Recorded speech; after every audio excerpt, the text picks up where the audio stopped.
वरदान के लिए प्रभु का शुक्र करते हैं जो प्रभु ने सिलवानस को दिया है। और जब भी उसको अवसर मिलता है और वो प्रभु की स्तुति करने के लिए अपने आप को हमेशा तैयार रखते हैं और हम प्रभु का शुक्र करते हैं। प्रभु का बहुत बहुत धन्यवाद है मोक्षा फाउंडेशन के लिए, पास्टर कपिल शर्मा के लिए, जो हम सब के साथ लगातार प्रभु का वचन सुनाने में अलग अलग जगह से, दुनिया के कोने कोने से उन्होंने पास्टर्स के साथ कांटेक्ट करके और उनको अवसर दिया कि सब ने मिल करके प्रभु का वचन जो कंटिन्यूसली हम सुनते आ रहे हैं। और हम प्रभु का बहुत बहुत शुक्र करते हैं उनके परिवार के लिए, उनकी सेवकाई के लिए, उसके इस बड़े बोझ के लिए जो प्रभु ने उनके मन में डाला। और केवल उनके मन में डाला नहीं, प्रभु ने उनको ताकत भी दी कि प्रभु के अनुग्रह से वो इस कार्य को सकुशलता से करते रहे हैं, कर रहे हैं। और we hope in coming days, आने वाले दिनों में भी वो इसी तरह करते रहेंगे।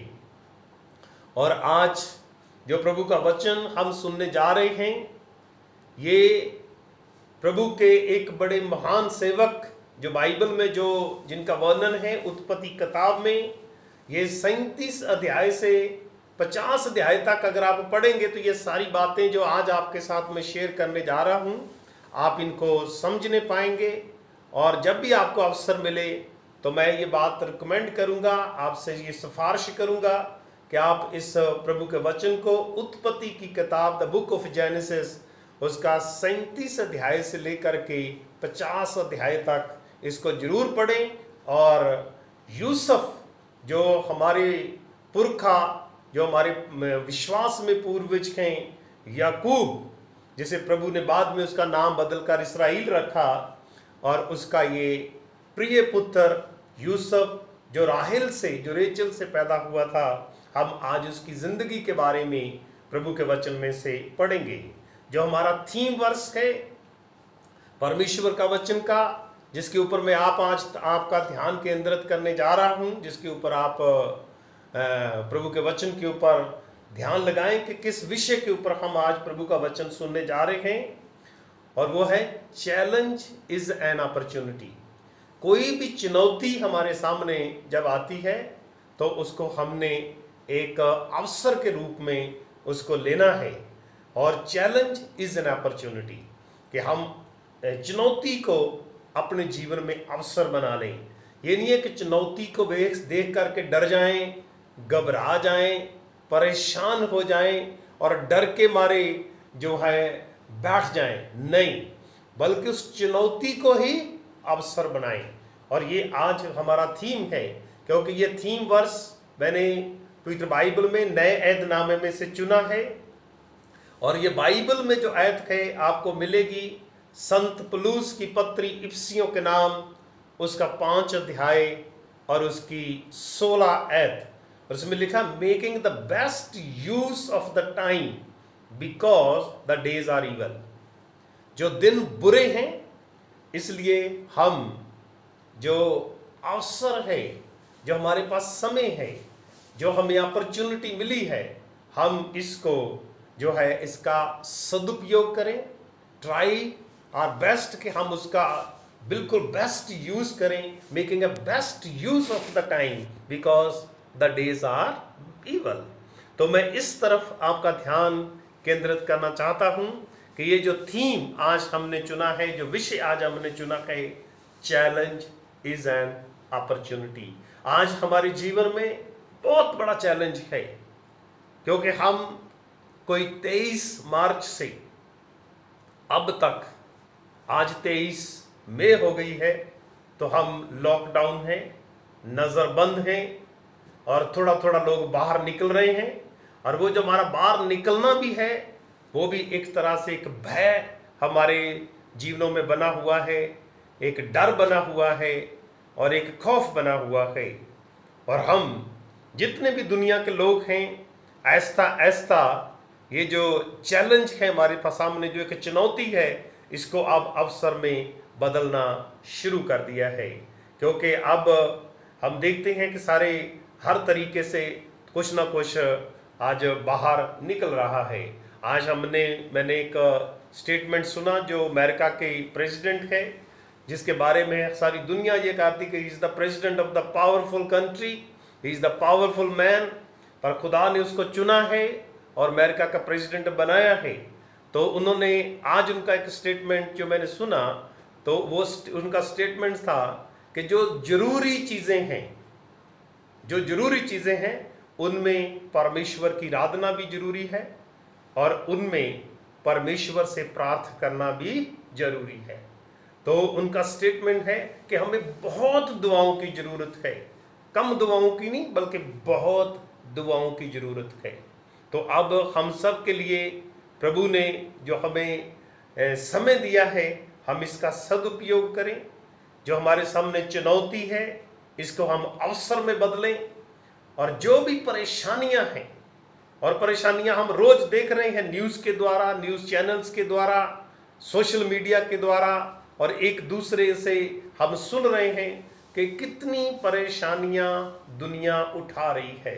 बहुत से लोग हैं जिनको खाने की प्रॉब्लम है, बहुत से लोग एक जगह से दूसरी जगह जाना चाहते हैं पर उनके लिए कोई व्हीकल अवेलेबल नहीं था, उनके लिए जो ट्रांसपोर्टेशन के साधन हैं वो अवेलेबल नहीं थे।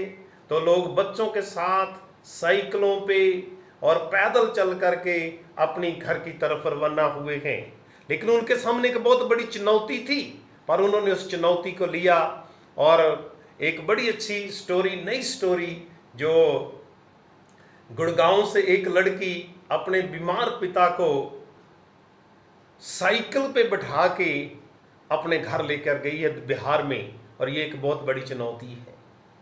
पर वो उसके सामने थी बीमार, उसके पिता बीमार भी थे, लड़की तो बेचारी 12-14 साल की थी, इतनी बड़ी भी नहीं थी, लेकिन उसके पिता का शरीर भी भारी था। पर उस लड़की ने जब उसको उन्होंने कहा कि यहाँ हमारा जीना मुश्किल है, तो यहाँ से निकलने से हम जिंदगी अपनी बचा सकते हैं, तो उसने उस जो चुनौती थी उसको लिया। और हम सोशल मीडिया से जानने पाए कि वो अपने बीमार पिता को और बुजुर्ग पिता को और अपने थोड़े शरीर में भारी पिता को साइकिल पे बैठा के और वो अपने घर तक लेकर के गई है।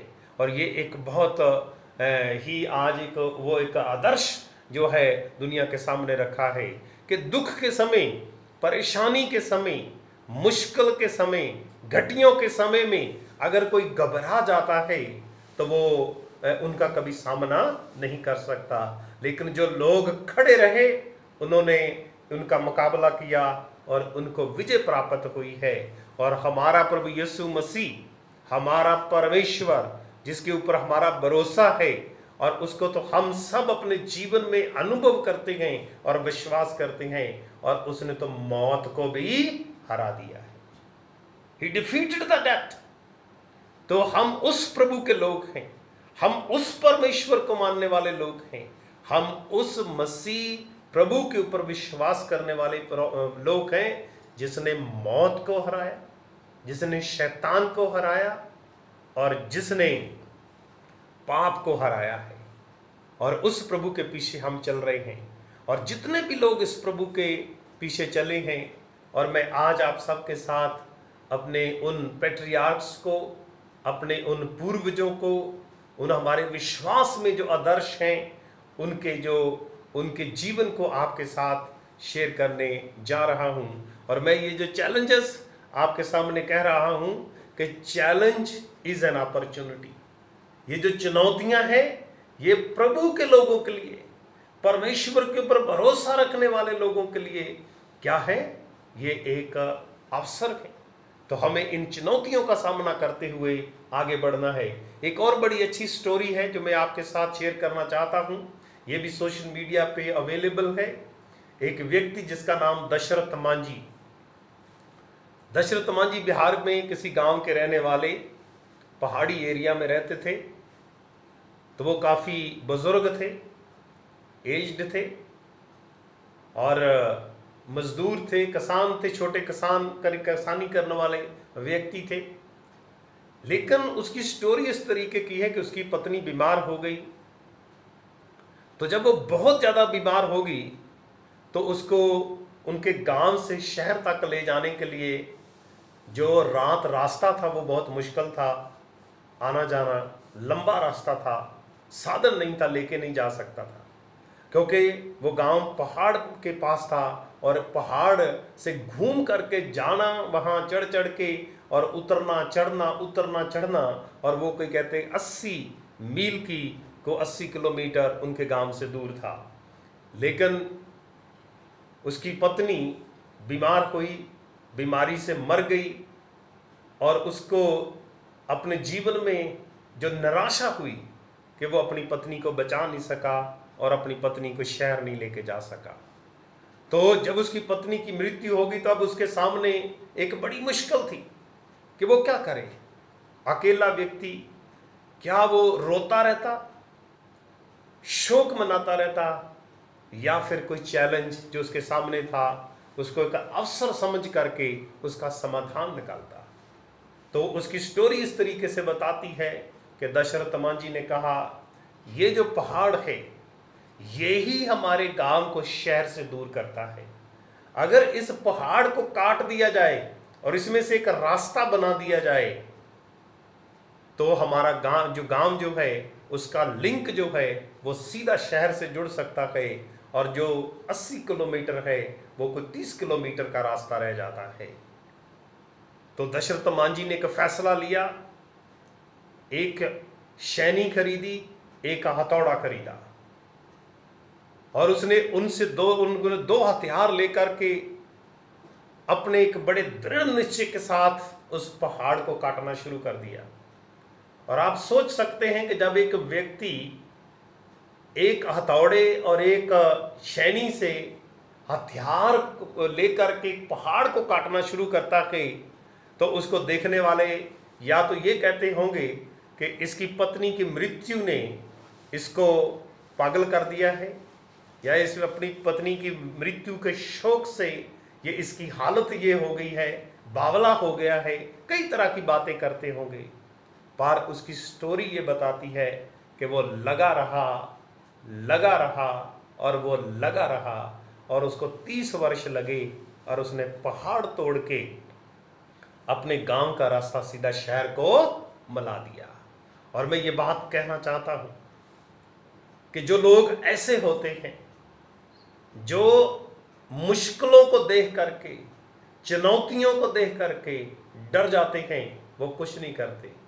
जो मुश्किलों को देख करके, चुनौतियों को लेकर के आगे बढ़ने का प्रयास करते हैं, और उनके रास्ते ना पहाड़ रोक सकते हैं, ना नदियां रोक सकती हैं।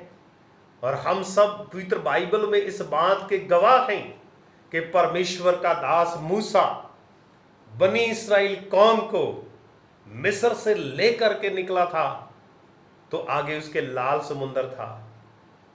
और हम पढ़ते हैं, पवित्र बाइबल बताती है मूसा का रास्ता लाल समुंदर भी नहीं रोक सका।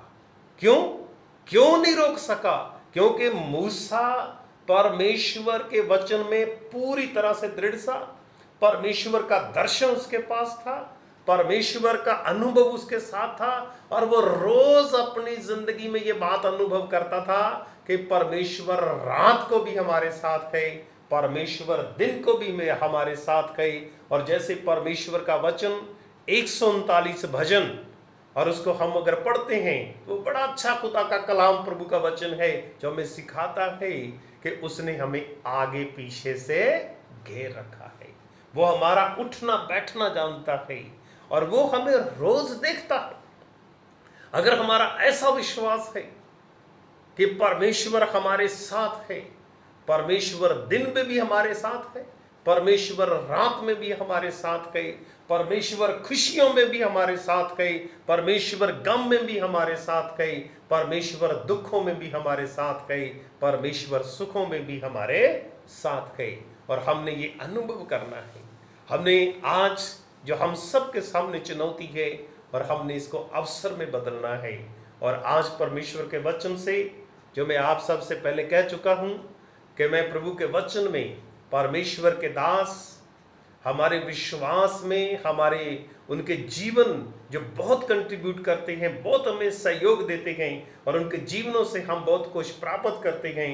और प्रभु का दास जिसका नाम यूसुफ था, जिसका वर्णन पवित्र बाइबल में उत्पत्ति की किताब में आता है और एंड तक जाता है। और मैं आज उसके सामने, उसके जीवन के ऊपर आपका ध्यान केंद्रित करना चाहता हूँ। उसके सामने कितनी मुश्किलें आती थी, लेकिन वो हर मुश्किल को, हर चुनौती को एक अवसर बना देता था।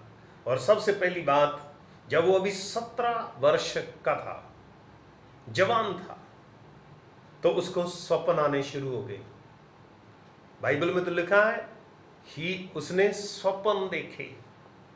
अगर हम अपनी थियोलॉजिकल लैंग्वेज में देखें तो मैं ये कहना चाहूँगा कि ही वॉज ए विजनरी।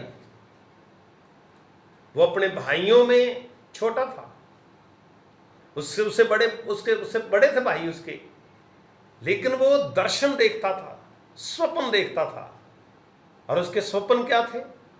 सबसे पहला स्वप्न जब वो देखता है तो अपने भाइयों के साथ शेयर करता है कि हम खेत में जब कटाई कर रहे थे, तो जब कटाई करी तो उसके बाद हम पूले बांधने लगे।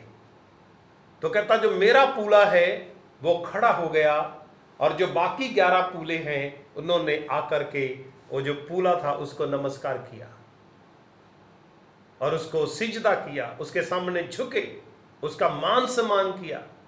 और बाइबल बताती है कि ये बात उसने अपने भाइयों के साथ बांटी, भाइयों के साथ शेयर की। फिर उसको एक और स्वप्न आया। वो स्वप्न था सूरज, चांद और सितारे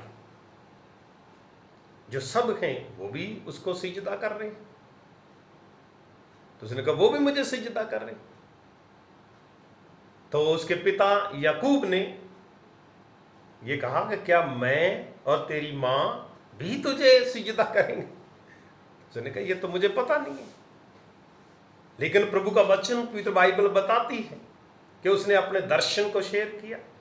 और वो उसका जो दर्शन था और वो उनके भाइयों के मन में उसके लिए घृणा उत्पन्न कर गया, द्वेष उत्पन्न कर गया और उसके भाई उसको नफरत करने लगे। उसको उसके इस दर्शनों के उसका नाम ही रखता स्वप्न देखने वाला। ये तो स्वप्न देखने वाला है। लेकिन यूसुफ जो दर्शन उसने देखे थे उसको लगता था कि ये बहुत मुश्किल है, लेकिन उसने बड़े संयम के साथ, बड़े सब्र में उन चीजों को अपने दिल में समाये रखा। कई बार हमारा दर्शन होता है, हमें स्वप्न आते हैं, हम वो बड़ी बड़ी काम करना चाहते हैं, पर हम सब्र नहीं कर पाते हैं। क्योंकि सब्र तो तभी आएगा अगर हमें पवित्र आत्मा के फल मिलेंगे। क्योंकि पवित्र आत्मा के फलों के अंदर ही एक फल है सब्र। तो वो सब्र तभी आता है, पेशेंस तभी आता है जो बंदा खुदा के ऊपर भरोसा रखता है। और यूसुफ एक बड़ा संयमी परमेश्वर का दास था और उसने संयम के साथ अपने दर्शन को पूरा होने के लिए कितनी समस्याएं का सामना करा। घर में अपने भाइयों के बीच में रह करके, रोज उनकी डांट सुनता था। रोज उनसे कोई ना कोई ऐसी बात सुनता होगा और वो कहते होंगे जिससे उसको पीड़ा होती होगी, दर्द होता होगा, दुख होता होगा। लेकिन उसने कभी भी उस बात को ये नहीं कहा कि मैं आगे अपने दर्शन देखने बंद कर दूंगा या मैं अपने स्वप्न देखने बंद कर दूंगा। और वो अपना कंटिन्यूसली, लगातार अपने इस काम को करता चला गया और उसके भाई उससे द्वेष करते थे। और इसका नतीजा ये हुआ कि भाइयों के द्वेष ने, भाइयों की नफरत ने, भाइयों की घृणा ने एक दिन उसके जीवन में ऐसा अवसर आया कि उसको बेच दिया गया। और उसको जो वहाँ के जो व्यापारी थे जिनको उन्होंने दिया, उनको दे दिया गया और उनको उनके अपने घर से उठा करके, अपने देश से उठा करके उसको दूसरे देश में भेज दिया गया। और यहाँ में जितने भी जवान लोग आज अगर मेरी बात सुनते हैं तो मैं उनसे ये कहना चाहता हूँ, अपनी जवानी के दिनों में, अपनी जवानी के दिनों में परमेश्वर को याद रखना। ये बाइबल बताती है, सबोपदेशक 12 अध्याय की पहली आयत, आए जवान अपनी जवानी के दिनों में अपने सृजनहार को याद रख। और मैं ये कहूँगा, जैसे परमेश्वर का दास, प्रभु का चुना हुआ बंदा यूसुफ था, उसने अपनी जवानी में परमेश्वर को याद रखा, परमेश्वर के दर्शन को देखा और परमेश्वर के दर्शन को पूरा करने के लिए वो आगे बढ़ा है, पीछे नहीं हटा है, और वो दिन प्रतिदिन आगे बढ़ता चला गया और अपने भाइयों के द्वेष का भी उसने सामना किया और उससे भी डरा नहीं। जब उसके पिता ने कहा कि जा उनका पता कर कि वो कहाँ है और उनको थोड़ा खाने पीने की चीज़ें दे आ, तो उसने ये नहीं कहा कि वो तो मुझे टांट मारते हैं या वो मुझे परेशान करते हैं, मैं नहीं जाऊंगा।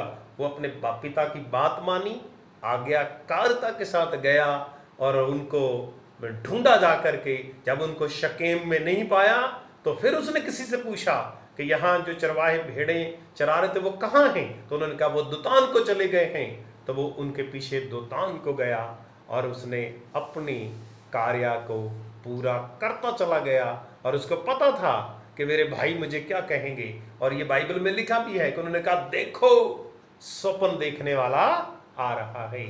तो मैं ये बात कहना चाहता हूं कि हम जो दर्शन प्रभु हमें देता है, जो स्वप्न प्रभु हमें दिखाता है, हमने उनको पूरा करना है। तो हमें बहुत बड़े संयम की जरूरत है, सब्र की जरूरत है और जो रुकावटें हैं उनसे ऊपर उठ करके आगे बढ़ने की बहुत जरूरत है। और दूसरी बात जो प्रभु के वचन से मैं शेयर करना चाहता हूं इसी परमेश्वर के दास के जीवन की, कि हमें जब अवसर मिले कि हम अपनी योग्यता को साबित करें, opportunity to show our ability या प्रूव आवर एबिलिटी किसी भी काम के लिए, तो फिर हमें पीछे नहीं हटना चाहिए। कोई भी काम करें, प्रभु हमें कोई भी काम दे, छोटे से छोटा काम दे, बड़े से बड़ा काम दे, हमें पढ़ाने का काम दे प्रभु, हमें मेडिकल प्रभु सर्विस दे, हमें किसी कोई क्लरिकल जॉब दे, या प्रभु हमें कोई खेती बाड़ी का काम दे, या परमेश्वर हमें चर्च के अंदर कोई सेवा दे, या प्रभु हमें प्रचार करने का अवसर दे, या प्रभु हमें अपनी स्तुति करने का अवसर दे, या प्रभु हमें अपनी महिमा करने का अवसर दे, वर्शिप लीड करने का अवसर दे, या प्रचार करने का अवसर दे। तो मैं ये कहना चाहता हूँ, जितने भी भाई बहन, जितने भी प्रभु के दास दासियां, जितने भी जवान लोग मेरी बात सुन रहे हैं, वो इस बात के ऊपर ध्यान लगाएं कि whenever the opportunity is coming, आपके पास कभी भी ऐसा अवसर आता है तो प्रूव योर एबिलिटी, अपनी एबिलिटी को प्रूव करो, साबित करो कि प्रभु ने आपको ये वरदान दिया है। उस वरदान को कभी छुपाओ मत, उस वरदान से कभी पीछे मत हटो, पूरा दिल लगा दो उसके ऊपर, पूरी जान लगा दो उसके ऊपर, दिन रात उसके ऊपर काम करो और उस बात को दिल से करो, पूरी ताकत से करो। क्योंकि प्रभु यीशु मसीह के पास एक बार एक प्रश्न आया, बड़ा सा प्रश्न, और प्रभु से प्रश्न ये पूछा गया कि सबसे बड़ी आज्ञा कौन सी है। तो आमतौर पे जब हमें आज्ञाओं का वर्णन आता है, कमांडमेंट्स का जब वर्णन आता है, तो एकदम हमारा ध्यान जो है वो प्रभु की उन 10 आज्ञाओं के ऊपर जाता है जो परमेश्वर ने मूसा को सनई पहाड़ के ऊपर दी थी। लेकिन जब उस व्यक्ति ने प्रभु यीशु मसीह से, उस उपदेशक ने यह प्रश्न किया कि सबसे बड़ी आज्ञा कौन सी है, तो प्रभु ने उन 10 आज्ञाओं से अपना ध्यान हटाया और एक उसको नई आज्ञा सुनाई। और वो आज्ञा जो प्रभु ने उसको दी वो भी थी, उसने कहा कि तू अपने परमेश्वर से अपने पूरे दिल, अपनी पूरी जान और अपनी पूरी बुद्धि और अपनी पूरी ताकत से मोहब्बत रख।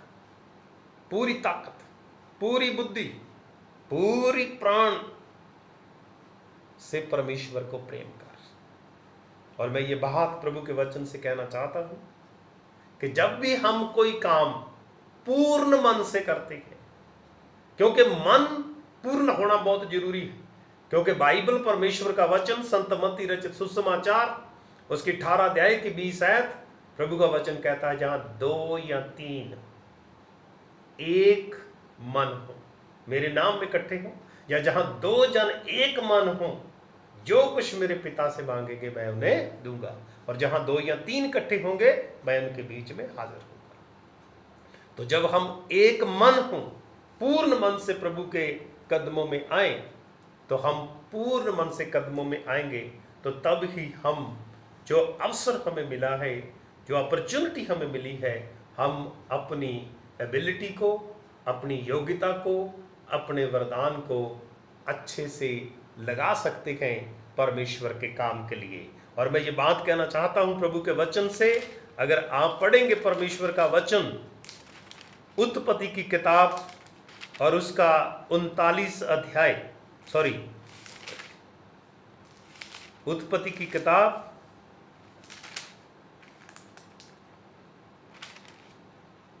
39 अध्याय उसकी पहली आयत से 6 आयत तक, यह परमेश्वर का वचन जो पवित्र बाइबल में लिखा है 39 अध्याय के अंदर, कि जब परमेश्वर के दास यूसुफ को पोतीफर के घर में उसके फाइनेंसेस को, उसकी जो आर्थिकता थी और उसका जो मैनेजमेंट था घर का और उसकी प्रॉपर्टी का जितना मैनेजमेंट था, जब उसको संभालने का अवसर मिला, पोतीफर के घर का गृह विभाग उसको मिला, तो पवित्र बाइबल बताती है कि यूसुफ ने इतने पूरे दिल के साथ काम किया, और उसके अंदर जो एबिलिटी थी ये थी कि वो खुदा से डरता था, खुदा का भय मानता था।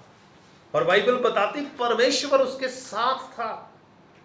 जब परमेश्वर उसके साथ था, परमेश्वर का भय उसके जीवन में था, और यूसुफ को ये अवसर मिला कि वो पोतीफर के घर में उसका फाइनेंस मैनेजमेंट करे, उसका प्रॉपर्टी मैनेज करे और उसका जो घर का मैनेजमेंट करे। तो पवित्र बाइबल बताती है कि वो इन तीनों में ही वफादार निकला और इन कामों को उसने पूरे मन से किया। और परमेश्वर ने पोतीफर के घर की जो संपत्ति थी उसको इतना आशीषित किया, इतना आशीषित किया कि उससे हिसाब मांगना छोड़ दिया गया। पूरी की पूरी जिम्मेवारी उसके ऊपर डाल दी गई। क्यों डाली गई? ये जिम्मेवारी तभी आती है जब हमें छोटी सी कोई अपॉर्चुनिटी मिलती है, तो हम अपनी एबिलिटी को प्रूव करते हैं, तो हमें उस परमेश्वर का भी अनुग्रह मिलता है, और जहां हम काम कर रहे हैं वहां से भी हमें अनुग्रह मिलता है। तो मैं प्रभु के वचन से ये कहना चाहता हूं कि जब भी प्रभु हमें अवसर दे, हमें अपनी योग्यता को साबित करना है, चाहे वो किसी भी प्लेटफॉर्म पे हो, कहीं भी प्रभु हमें दे, कोई भी काम हमें दे। लोग बहुत हैं जो छोटे छोटे कामों से बड़े बड़े काम करने लग जाते हैं। एक दिन व्यक्ति मेरे से एक बात कर रहा था, वो यही कह रहा था, कहता जो मजदूर पूरे मन से मजदूरी करता है, जो मजदूर पूरे मन से मजदूरी करता है, एक दिन वो ठेकेदार बन जाता है। क्योंकि अगर मजदूरी पूरे मन से नहीं करी तो वो कभी भी ठेकेदार नहीं बनता है। तो यहां परमेश्वर के दास ने पोतीफर के घर के अंदर अपनी योग्यता दिखाई, अपना वरदान दिखाया, प्रभु के भय में रहा और प्रभु उसके साथ रहा, और प्रभु ने उसको अपनी महिमा के लिए इस्तेमाल किया। और ये दूसरी बात थी जो प्रभु के वचन से मैं कहना चाहता हूं कि जब अवसर मिले तो अपनी योग्यता को प्रूव करो। तीसरी बात जो परमेश्वर का वचन हमें परमेश्वर के भक्त के जीवन से सिखाना चाहता है, opportunity to exhibit the wisdom. जब प्रभु ने हमें विजडम दी है, प्रभु ने हमें बुद्धि दी है। तो जब कभी अवसर मिले तो हम उस बुद्धि को जरूर दिखाएं कि ये परमेश्वर ने हमें बुद्धि दी है।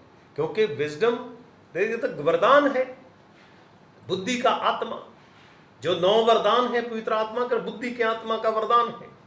और जो बुद्धि है वो परमेश्वर से आती है। विजडम कम्स फ्रॉम गॉड, खुदा से आती है। ज्ञान हम किताबों से ले सकते हैं, ज्ञान हम गेन कर सकते हैं, गुरु से ले सकते हैं, टीचर से ले सकते हैं, और आज हजारों बुक्स से ले सकते हैं। पर जो बुद्धि है वो परमेश्वर से आती है।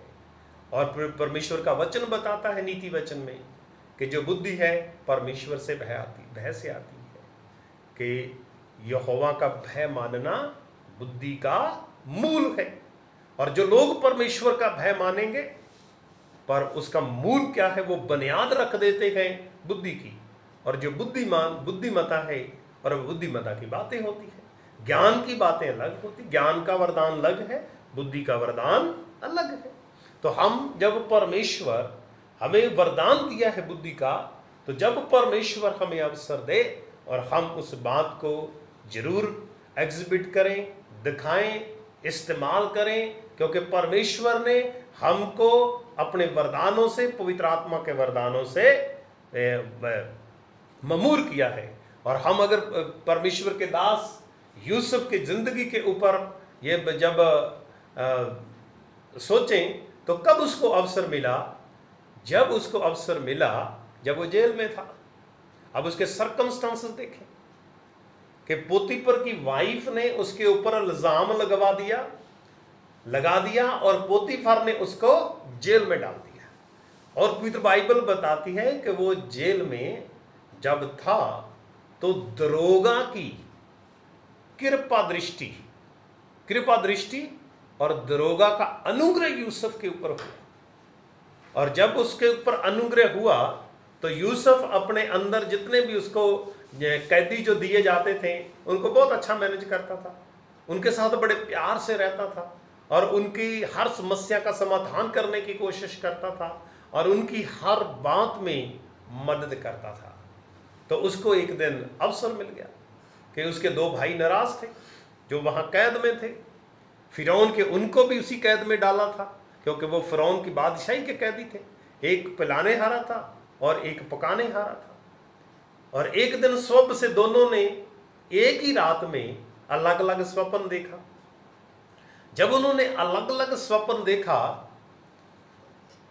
तो वो विचलित हुए उस स्वप्न को देख करके, और अपने जीवन में कि क्या होने वाला है। और उस स्वप्न में उनको सचमुच में विचलित किया, क्योंकि उस स्वप्न के द्वारा परमेश्वर यूसुफ का उद्धार करने वाला था, और उस स्वप्न के द्वारा परमेश्वर यूसुफ को बाहर निकालने वाला था। जब उनको स्वप्न आ गया, लेकिन वो अंदर ही अंदर विचलित होते रहे। जब उनके उदास मुंह को परमेश्वर के दास ने देखा, उनसे पूछा क्या बात है, तो उन्होंने कहा कि हमने एक ऐसा स्वप्न देखा है। दोनों ने बताओ मैंने देखा। उन्होंने कहा बताओ तुम्हारा स्वप्न क्या है। तो जो पकाने हारा था उसने अपना स्वप्न बताया, और जो पिलाने हारा था, जो पिलाने हारा था उसने भी स्वप्न बताया, जो पकाने हारा था उसने भी स्वप्न बताया। जब दोनों ने अपना अपना स्वप्न बता दिया तो परमेश्वर के बंदे ने उन स्वप्नों का उनको जवाब दे दिया, उनका उत्तर बता दिया, उनका हल भी बता दिया। उनको बता दिया कि 3 दिन के बाद आप तो दोबारा अपने जो पिलाने हारा है उसको कहा कि आप तो 3 दिन के बाद फिरौन का कटोरा फिर उसके हाथ में पकड़ाएंगे। और जो पकाने हारा था उसको कहा कि आप 3 दिन के बाद आपका सिर काट दिया जाएगा और आपको पेड़ के ऊपर टांग दिया जाएगा और पक्षी आपको नोच करके खाएंगे। और जब 3 दिन के बाद ये घटना घटी, सचमुच में जैसा उसने बताया वैसा हुआ। और पिलाने हारा तो फिरौन के दरबार में चला गया, और जो पकाने हारा था उसका सिर काटा गया और उसको टांग दिया गया। और थोड़ा समय बीत गया, जो पिलाने हारा था वो यूसुफ को भूल गया, जबकि यूसुफ ने उसको कहा था कि मुझे स्मरण करना और मेरे बारे में जिक्र करना फिरौन के सामने। पर जब उसको उसकी पोजीशन मिल गई, पोस्ट मिल गई, तो वह भूल गया। पर एक दिन परमेश्वर ने जब ये नाकामयाब रहा, तो प्रभु ने एक सच्चाई फिरौन बादशाह के ऊपर प्रकट कर दी। प्रभु ने उसको एक ही रात में 2 स्वप्न दिखाए। तो वो जो स्वप्न, जब उसने दोनों स्वप्न देखे, तो उन स्वप्नों ने फिरौन बादशाह को परेशान किया, विचलित किया। तो उसने अपने जो राज के जितने भी पंडित थे, जितने बुद्धिमान व्यक्ति थे, उनको बुलाया और उनके सामने स्वप्न बताया। लेकिन उनमें से कोई भी स्वप्न का जो उत्तर था वो नहीं बता सका, ना उसका मतलब बता सका। तो जब इस बात को लेकर के चर्चा हो रही थी, तो पिलाने हारों के सरदार ने कहा फिरौन को जाकर के, मेरा पाप मुझे आज याद आया कि एक यूसुफ इब्री व्यक्ति है जो जेल में है, और वो स्वप्नों का सही अर्थ बताता है। और मेरे साथ और पकाने हारे के साथ भी ऐसा हुआ था, और उसने हमारे स्वप्न जो को अर्थ बताया वो बिल्कुल सही और समय पे पूरा हुआ। तो जब फिरौन को इस बात का पता चला, तो फिरौन ने तुरंत हुक्म दिया और यूसुफ को तैयार किया गया। उसका लिखा बाइबल में कि उसके कपड़े बदले गए, उसकी हजामत की गई, और उसके बाल कटे, और उसको नहला धुला के दरबार में लाया गया। और जब लाया गया तो उसको बताया कि ये मेरा स्वप्न है, इसका अर्थ बताओ। तो मैं जो प्रभु के वचन से कहना चाहता हूं कि यूसुफ ने उसके स्वप्न का बिल्कुल सही अर्थ बताया। जब उसका अर्थ उसको मालूम हो गया, उसने कहा कि तेरे दोनों स्वप्नों का अर्थ एक ही है, मतलब एक ही है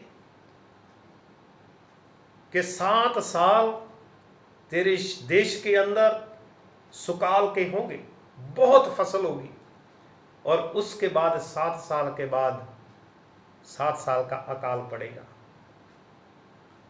तो उसने कहा फिर क्या किया जाए? उसने कहा ये किया जाए कि जो सुकाल का वक्त है इसका सदुपयोग किया जाए, इस अपॉर्चुनिटी को अवेल किया जाए, ये अवसर है हमारे पास।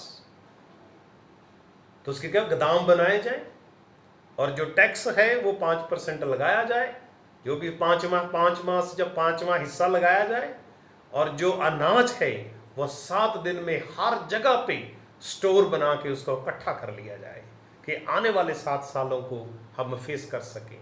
तो न कोई ऐसा बुद्धिमान व्यक्ति ढूंढ, यूसुफ ने कहा फिरौन को कोई बुद्धिमान व्यक्ति ढूंढ और उसको ठहरा कि वो इस काम को करे। और वहां परमेश्वर का वचन ये बताता है कि आपसे और बुद्धिमान कौन हो सकता है। तो पवित्र बाइबल बताती है कि जब परमेश्वर के दास यूसुफ को ये अवसर मिला, तो उसने उस अवसर का पूर्ण फायदा लिया, और जो बुद्धि परमेश्वर ने उसको दी थी, अपनी बुद्धि का उपयोग किया, सदुपयोग किया। जो उसका स्वप्न था उसका सही अर्थ बताया, सही अर्थ के लिए सही उसको सलाह दी, और उस सलाह उसकी मंजूर की गई। और पवित्र बाइबल बताती है कि यूसुफ फिरौन के बाद दूसरा व्यक्ति था मिस्र के अंदर, क्योंकि उसने अपनी बुद्धि को प्रूव किया था। क्योंकि जब तक हम अपनी बुद्धि को प्रूव नहीं करते, एग्जिबिट नहीं करते, बुद्धि का इस्तेमाल नहीं करते, तब तक हम उस चीज को नहीं पा सकते। और परमेश्वर का वचन नबी दानियल की किताब में अगर पढ़े, पहला अध्याय पढ़े, शद्रक, मेशक और अबेदनगो और दानियल के बारे में पवित्र बाइबल बताते हैं कि जब उनकी परीक्षा हुई, जब उनको पेश किया गया बादशाह के सामने एक फिक्स समय के बाद कि जो उनको ट्रेनिंग दी जा रही थी, तो वो 10 गुना दूसरे लोगों से परवीन पाए गए। जब वो 10 गुना दूसरे लोगों से परवीन पाए गए बादशाह के दरबार के अंदर, इसीलिए उनको जगह मिली थी और उनको पद मिले थे, क्योंकि उन्होंने अपनी बुद्धि को सबूत दिया था, अपनी बुद्धि को प्रूव किया था कि प्रभु ने उनको वरदान दिया है। और मैं ये बात प्रभु के वचन से आप सबके साथ शेयर करना चाहता हूँ कि हमें प्रभु अवसर देता है। जब भी प्रभु हमें अवसर दे, किसी भी तरह से कोई हमारे ऊपर जिम्मेवारी आ रही हो, जहाँ कहीं हमें जिम्मेवारी आ रही हो, तब जहाँ प्रभु हमें कोई और अच्छा काम करने के लिए कोई ऐसा अवसर प्रदान करे, तो अगर प्रभु ने हमें वरदान दिया है, हमारे पास बुद्धि है, तो हम उसका सदुपयोग करें और उस अवसर को अजाएं ना जाने दें। क्योंकि कई बार ऐसा होता है, जो काम हमें दिया जाता है उसके वो हमसे बहुत आगे की बात होती है, पर प्रभु के ऊपर भरोसा रख के जब उस काम को हम हाथ में लेंगे तो प्रभु हमें उसमें फतेह करेगा और उसके सारे जो उसको काम करने के लिए प्रभु हमें समझ, बुद्धि, ज्ञान सब कुछ देगा कि हम उस काम को कर सकेंगे। चौथी बात जो प्रभु के वचन से मैं कहना चाहता हूं कि जब परमेश्वर हमारे पास ऐसा अवसर लाता है, opportunity to accept the responsibility, कभी परमेश्वर कोई जिम्मेवारी हमें प्राप्त करने का अवसर दे, कोई भी किसी भी तरह की जिम्मेवारी, चाहे वो समाज की हो, चाहे वो राजनीतिक हो, चाहे वो जिम्मेवारी जो है धार्मिक हो, चर्च में हो, चाहे वो किसी इंस्टीट्यूशन में हो, चाहे प्रिंसिपल की हो, मैनेजर की हो, या परमेश्वर हमें अपने समाज में कोई ऐसा काम करने की जिम्मेवारी दे कि हम उस जिम्मेवारी को पूरा कर सकते हैं, तो कभी उस जिम्मेवारी को ठुकराए नहीं। आप पवित्र बाइबल में पढ़ें, जब परमेश्वर के बंदे यूसुफ के पास फिरौन ने ये प्रस्ताव रखा कि आप ही हैं दूसरे व्यक्ति, आप ही होंगे मेरे बाद, तो यूसुफ उस वक्त क्या था बेचारा, 17 साल की उम्र में भाइयों ने उसको बेच दिया। उसके बाद प्रभु को पोतीफर के घर में आ गया, पोतीफर की वाइफ ने उसके ऊपर दोष लगा दिया, जेल में डाल दिया और जेल में बेचारा रहा। जेल से निकला तो आगे उसके सामने बादशाही का जिम्मेवारी आ गई, बादशाही को संभालने की, और संभालने की भी जिम्मेवारी ये कि 7 साल सुकाल के और 7 साल अकाल के। और ये एक बड़ा चैलेंज था उसके सामने कि 7 साल के अंदर उसने भोजन को जमा करना था और अकाल के 7 दिनों में उन्होंने लोगों को खाने के लिए देना था, किसानों को बीज देना था और सबके लिए भोजन का इंतजाम करना था। और ये जिम्मेवारी थी उसके ऊपर, और ये बड़ी जिम्मेवारी जब उसके ऊपर आई तो हम प्रभु के वचन से देखते हैं कि उसने ना नहीं करी। क्योंकि जो लोग परमेश्वर के होते हैं और वो कभी जिम्मेवारी से भागते नहीं हैं, और जो लोग जिम्मेवारी को उठाने से डरते हैं और वो परमेश्वर के लोग नहीं होते, वो कामचोर होते हैं। और पवित्र बाइबल में अगर दाऊद के बारे में हम पढ़ें तो दाऊद का जब अभिषेक किया गया, जब राजा होने के लिए राज्य अभिषेक दाऊद का हुआ, तो दाऊद जो है उस वक्त अपने घर में नहीं था। दाऊद अपने पिता की भेड़ बकरियों का, पशुओं को बाहर चरा रहा था, पवित्र बाइबल बताती है। लेकिन जब परमेश्वर का दास नबी शमूएल उनके घर में आया, उनके घर में यज्ञ किया और उनके पुत्र भाइयों को बुलाया, तो जो भाई घर में थे वो तो सब आ गए। तो प्रभु की आत्मा ने कहा इनमें से कोई नहीं है। तो उन्होंने कहा कि कोई और भी है। तो उसने कहा हाँ, एक लोहरा तो रह गया, वो तो भेड़ बकरी चरा रहा है बाहर है। तो कहता उसको भी बुलाओ। जैसे उसको बुलाया और परमेश्वर के आत्मा ने नबी शमूएल को कहा यही है, और प्रभु के दास ने जो आदेश मिला तो राज्य, उसका राज्य अभिषेक कर दिया। और जब किसी का राज्य अभिषेक हो और वो बंदा भेड़ बकरी चराने वाला हो, और उससे हम समझ सकते हैं कि उसके ऊपर कितने, उसको कैसा लगा होगा कि मुझे तो राजा बना दिया गया है और मैं तो चरा रहा हूं भेड़ बकरी है। तो कितनी उसके लिए कितना बड़ा चैलेंज था उसके सामने उस वक्त। पर उसको पता था कि मुझे अभिषेक करने वाला तो केवल शमूएल है, लेकिन इस अभिषेक को भेजने वाला, इसके पीछे मेरा परमेश्वर है, इसके पीछे मेरा परमेश्वर है। मैं आज प्रभु के वचन से यह कहना चाहता हूं कि जो हमारा अभिषेक है वो प्रभु से आता है। लेकिन उस अभिषेक को पूरा करने के लिए परमेश्वर ने इस दुनिया में किसी ना किसी प्रभु के दास को रखा है, जो हमें बताता है कि प्रभु ने तुझे इस काम के लिए चुना हुआ है। जैसे हम देखें, नबी शमूएल जब बेचारा छोटा बच्चा था, तो जब उसकी माता हन्ना उसको याजक एली के पास प्रभु के भवन में छोड़ करके आ गई छोटे बच्चे को, तो वो छोटा बच्चा एली के साथ रहता था। और एक रात उसको जब दर्शन होता है, प्रभु की आवाज आती है कि हे शमूएल, हे शमूएल, तो वो भाग के एली के पास जाता है। क्या आ गया? फिर दूसरी बार आवाज आती है, वो फिर जाता है। जब दूसरी बार आवाज आती है तो एली समझ जाता है कि उसको प्रभु बुला रहा है। तो एली उसको कहता है, अब जब तुझे आवाज आए तो तू कहना, प्रभु तेरा बोल, प्रभु तेरा दास सुन रहा है। तो जैसे एली ने कहा था वैसे ही शमूएल ने कहा, और उसने परमेश्वर की आवाज को सुन लिया, और एली पहचान गया कि उसको प्रभु बुला रहा है।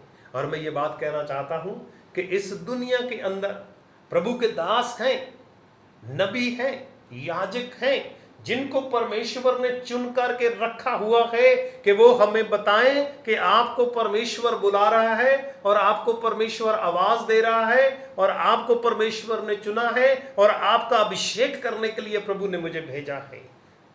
और जब कोई अभिषेक आता है, जब कोई आवाज आती है, और हमें ये बात जानना है कि उस जिम्मेवारी को हमने प्रभु की जिम्मेवारी को अपने कंधे पे लेना है, जैसे परमेश्वर के दास यूसुफ ने उस जिम्मेवारी को ले लिया। जब उसने उस जिम्मेवारी को लिया, और आप पवित्र बाइबल को पढ़े, पवित्र बाइबल बताती है परमेश्वर यूसुफ के साथ था, परमेश्वर यूसुफ के संग था। और जब परमेश्वर यूसुफ के साथ था, परमेश्वर के संग था, परमेश्वर उसके साथ रहता था, तो जब परमेश्वर हमारी ओर है तो फिर हमारा विरोधी कौन हो सकता है? जब परमेश्वर हमें लिए जा रहा है तो फिर चाहे हमारे आगे यरीहो की दीवार आ जाए, चाहे हमारे आगे लाल समुंदर आ जाए, चाहे जंगल आ जाए, हमें जंगल को नहीं देखना है, लाल समुद्र को नहीं देखना है, हमने 7 साल के अकाल को नहीं देखना है, हमने यरीहो की दीवार को नहीं देखना है, हमने केवल देखना है तो अपने परमेश्वर को देखना है, क्योंकि मेरा परमेश्वर मेरे कंधे के ऊपर जिम्मेवारी रख के मुझे लिए जा रहा है। और परमेश्वर का वचन हमें बताता है कि प्रभु के दास यूसुफ ने ही होल्ड द रिस्पॉन्सिबिलिटी, प्रभु ने उसको अवसर दिया। एक बहुत बड़ा चुनौती उसके सामने आई, पर उसने उसका अवसर को अवेल किया, और उसने वो अंगूठी और वो सोने की चेन और वो बैंजनी वस्त्र पहन लिया, और पहन करके मिस्र में निकल पड़ा। मिस्र में निकल पड़ा लोगों के अंदर जागृति करने के लिए, मिस्र में निकल पड़ा लोगों को बताने के लिए, और मिस्र में निकल पड़ा लोगों को आने वाली चुनौती का सामना करने के लिए और उनको तैयार करने के लिए। और पवित्र बाइबल इस बात की गवाह है। और उसने प्रभु के दास को जो जिम्मेवारी मिली और उसने उसको पूरा किया, और पूरे मिस्र को, पहले जब सुकाल के 7 वर्ष थे तो अन्न को इकट्ठा किया, जब आगे 7 साल अकाल के आए, आसपास के देशों को, मिस्र के लोगों को, अपने भाइयों को, अपने पिता को, सबको उसने अन्न मुहैया करवाया, क्योंकि उसको जिम्मेवारी खुदा ने दी थी, और उसने उस जिम्मेवारी को अपने जीवन में स्वीकार कर लिया। और मैं ये प्रभु से कहना चाहता हूँ, प्रभु के वचन से, कि जब कोई जिम्मेवारी आए, चाहे चैलेंज कितना भी बड़ा क्यों ना हो, चाहे हमारी योग्यता से कितना भी बढ़कर क्यों ना हो, चाहे हमारी शारीरिक ताकत से कितना भी बढ़कर के क्यों ना हो, और इस बात का याद रखें कि जिम्मेवारी हमें खुदा ने दी है, किसी बंदे ने नहीं दी है। बंदे ने केवल हमारा अभिषेक किया है, उसने हमें बताया है कि प्रभु आपको जिम्मेवारी दे रहा है और आप उस जिम्मेवारी को लें। और थस्सलुनीकियों की पत्री उसके 3 अध्याय में परमेश्वर का दास ये कहता है कि जो काम है ना, ये हमें प्रभु ने दिया, परमेश्वर ने दिया है, चाहे वो कोई भी काम है। और उस काम को हमने खुदा की दी हुई जिम्मेवारी समझ के करना है। और जब हम खुदा की जिम्मेवारी समझ के करते गए तो परमेश्वर पूरा करने में मदद करता है। और जब अवसर मिले तो कभी पीछे मत हटे।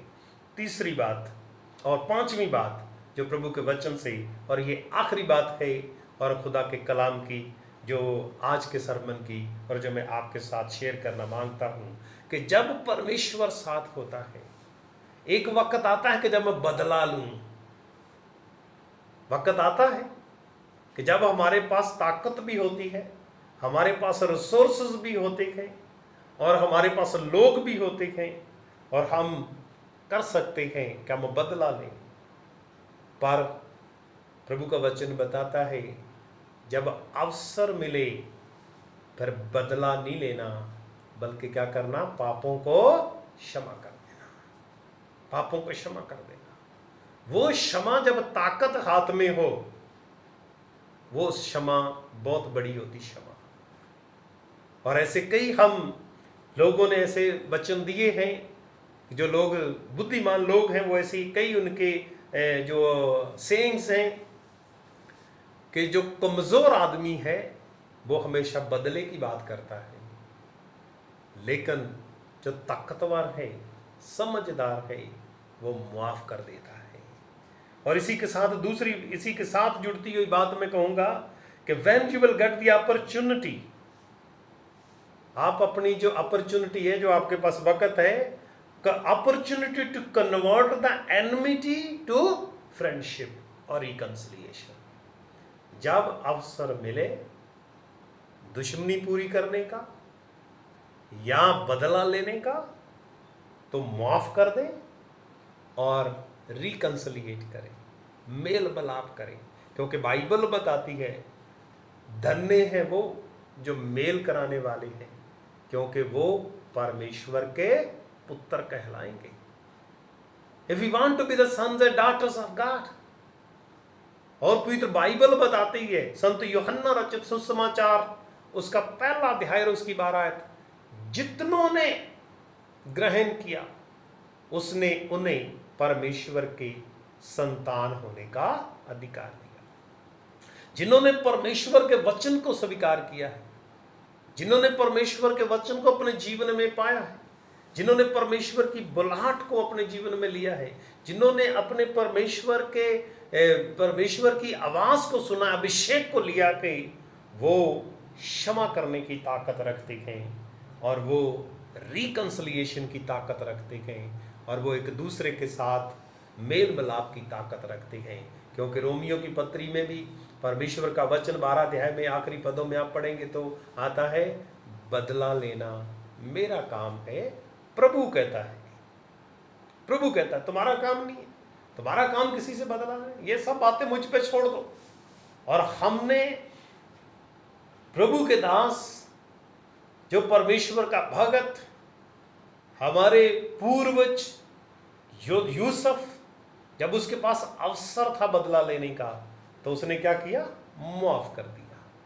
उसने कहा, अपने भाइयों को कहा, जो तुम्हारी योजनाएं बुरी थी उनको परमेश्वर ने मेरी भलाई में बदल दिया।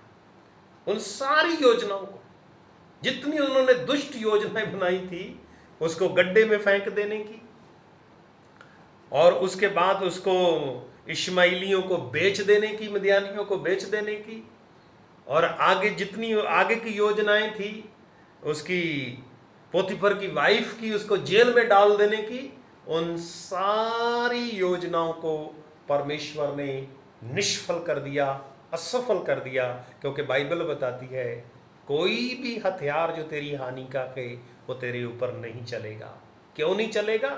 क्योंकि जब हमारे अंदर माफ करने की ताकत होगी, जब हमारे अंदर मेल मिलाप की ताकत होगी, जब हमारे अंदर एक चुनौती को, जो चुनौती है उसको अवसर बनाने की परमेश्वर ताकत देगा, तो हम इन चीज़ों को बदल डालेंगे। और परमेश्वर का वचन जो मैं आप सबके साथ शेयर कर रहा हूँ कि परमेश्वर के दास यूसुफ ने, जब वो मिस्र में बादशाह बन गया, प्रभु ने उसको बहुत बड़ा पद दिया, उसके भाई उसके पास अन्न लेने के लिए आए, उसने किस तरीके से उनको स्वीकार किया।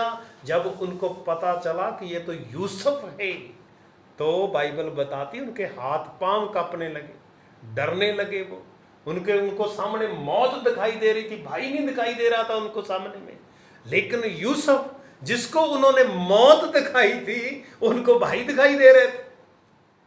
लेकिन जिन्होंने अपने भाई को गड्ढे में डाला, बेचा, जब उनका भाई जिंदा उनको सामने दिखाई देता है, उनको मौत दिखाई दे रही है।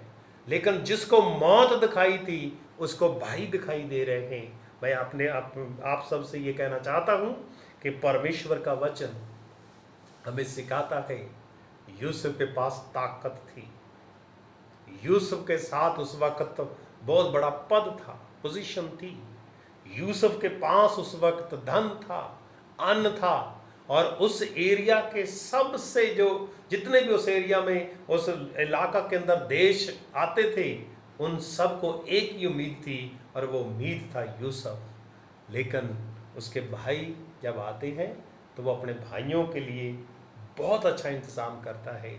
जब उनके पिता की मृत्यु हो जाती है तो उनका मन और डर जाता है कि पहले तो हो सकता है कि पिता जिंदा थे इसलिए ये हमारे साथ नहीं करेगा, अब पिता की मौत हो गई है तो अब शायद ये हमसे बदला लेगा।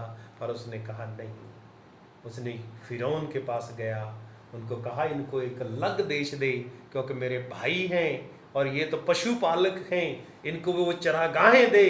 और यूसुफ को सिफारिश की और उनको गेर्शोम दिया गया, उनको एक अलग ऐसी जगह दी गई जहाँ चरागाहें हैं, जहाँ अच्छा घास होता था। ये पशुपालक हैं, अपने पशुओं का पालन पोषण करेंगे और अपना काम करेंगे। बाइबल में लिखा कि मिस्री लोग इब्रियों से नफरत करते थे क्योंकि ये भेड़ बकरी पशु चराने वाले थे, लेकिन यूसुफ ने उनको अलग जगह, एक देश लेकर के दिया, एक जगह लेकर के दी, वहाँ उन्होंने पालना, अपना परिवारों को सेटल किया। और पवित्र बाइबल परमेश्वर का वचन बताता है कि यूसुफ के पास जब ताकत थी, यूसुफ के पास जब पद था, यूसुफ के पास जब धन था, जब वक्त था कि वो बदला ले, पर उसने बदला नहीं लिया, उसने मेल मिलाप किया। जब उसके पास ताकत थी कि वो उनको उनके पापों की सजा दे, पवित्र बाइबल बताती उसने उनको माफ कर दिया। मेरे भाइयों, मेरी बहनों, जितने भी लोग प्रभु के आज वचन सुन रहे हैं, मैं ये कहना चाहता हूँ, जब भी चुनौती आती है, चाहे वो किसी भी तरह की हो, उसको अवसर बना लें। और वो अवसर तभी बनेगा जब हमारे जीवन में परमेश्वर का डर होगा, परमेश्वर का भय होगा, हमारे जीवन में प्रभु यीशु मसीह होगा। और जब प्रभु यीशु मसीह हमारे साथ होगा तो वो हमें फतेह देगा, हमें सारे कामों को पूरा करने में मदद करेगा। और प्रभु हम सबको एक ऐसा इंसान बनाना चाहता है कि जो पूरे दिल से, जो पूरे प्राण से, जो पूरी बुद्धि से और पूरी ताकत से प्रभु को प्यार करे और प्रभु के कामों को करे और प्रभु की इच्छा को पूरा करे और प्रभु उसके साथ साथ चले कि एक दिन जब प्रभु यीशु मसीह की दूसरी आमद होगी, जैसे पवित्र बाइबल बताती है, पहला कुरिन्थियों 15 अध्याय उसके आखिरी पद, कि हम आँख की जब झपकी में बदल जाएंगे। बहुत लोग होंगे जो मौत को नहीं देखेंगे, वो जिंदा उठा लिए जाएंगे। तो अगर ऐसा अवसर आए तो हम वो आँख की झपक में बदल जाएं, प्रभु के साथ तभी जाएंगे जब हमारे अंदर प्रभु होगा, जब हम प्रभु की दी हुई जिम्मेवारियों को पूरा करेंगे, जब प्रभु को हम साथ लेकर के चलेंगे और जब हम चुनौतियों को अवसर में बदलना जान लेंगे। परमेश्वर आप सबको बहुत बरकत दे, आपके परिवारों को आशीषित करे और भाई कपिल शर्मा को, उसके परिवार को आशीषित करे और जितने लोगों ने प्रभु का वचन सुना है उनको बरकत दे। आए हम प्रार्थना करें। दयालु परमेश्वर, हम आपका शुक्र करते हैं, आपके बड़े नाम को मुबारक कहते हैं, क्योंकि प्रभु आप धन्य हैं। मेहरबान प्रभु, जैसे आप यूसुफ के साथ चले, हमारे साथ भी चलें, अपने लोगों के साथ चलें। मेहरबान प्रभु, जितने लोगों ने वचन सुना है वो आशीष पाएं। और मेहरबान परमेश्वर आपकी दया से हमारे इस देश में से, इस दुनिया में से ये जो बड़ी भयानक बीमारी है, इसको प्रभु यीशु के नाम से खत्म कर दे। और प्रभु सब लोग शांति से जिए। जो बीमार उनको चंगा कर, जो कमज़ोर उनको ताकत दे, जो बेबस है प्रभु उनको मदद भेज। और अपने लोगों के बीच में रहकर सबके हृदयों में अपना प्यार भर कि हम एक दूसरे के साथ मिल जुल कर रहें, बांट कर खाएं और आपकी इच्छा पूरी करें। प्रभु यीशु के नाम से आमीन।